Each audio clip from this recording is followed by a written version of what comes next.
Quando a gente fala de mobilidade urbana, nós ainda precisamos ter mais um contexto. É muito difícil, está aqui o nosso governador, né?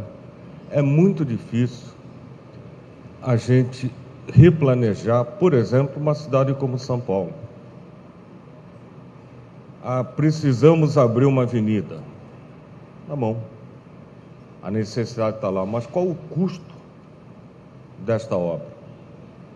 E por que eu estou falando isso? Porque nós temos cidades médias e pequenas que não têm planejamento ainda. E estão em tempo de fazer esse planejamento, de dizer no seu plano diretor, aqui terá, por exemplo, uma grande avenida, antes que haja uma ocupação, seja residencial, seja industrial, seja comercial. O plano diretor é fundamental. E o que nós estamos conversando com o governo, inclusive no grupo de aceleração do crescimento que a presidenta Dilma comanda, temos dito isso.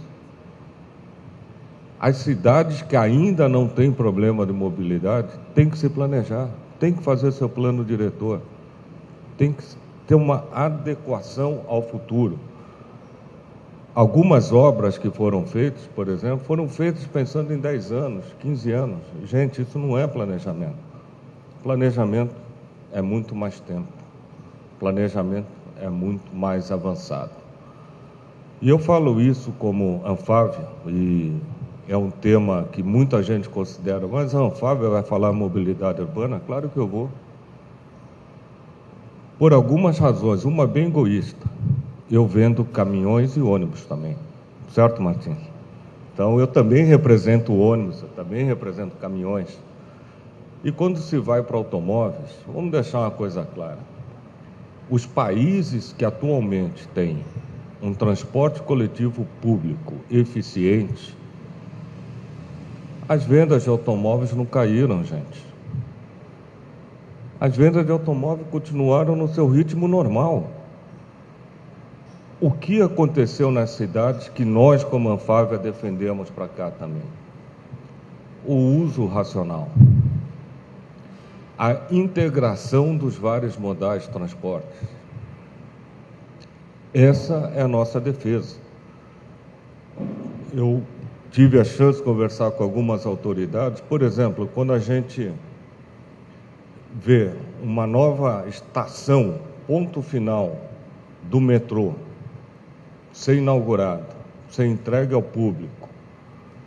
E aí você vai conhecer, não tem um espaço de estacionamento. E não precisa ser estacionamento só para automóveis, não. Pode ser para motos, pode ser para bicicleta. É essa integração que nós precisamos.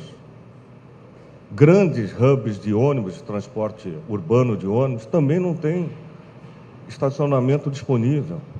Então, como é que nós vamos fazer o uso racional sem essa visão, sem esse planejamento? Então, o que nós precisamos buscar é a integração dos vários modais, seja de transporte de pessoas, seja o transporte de carga. E o uso racional do automóvel. Indo para o transporte de carga, por exemplo, a NTC, a CNT, tem uma avaliação, olha, transporte de carga rodoviário representa cerca de 67% de transporte. Eu disse para o Flávio, eu discordo.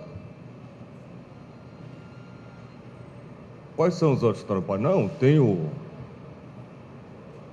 de avião, tem o de trem, tem o duto, tem os outros modais. Mas a carga chega no ponto de carregamento de cada um desses de quê? De caminhão, gente. Então eu discordo dessa avaliação, que somos 67% de transporte rodoviário. Não, o nosso setor representa o verdadeiro ponto a ponto. Mas temos que ter o ponto a ponto racional. De novo, não faz sentido eu sair com um caminhão extra pesado e entrar no meio do centro da cidade de São Paulo. para fazer uma entrega. Então, é essa visão de integração que nós precisamos ter.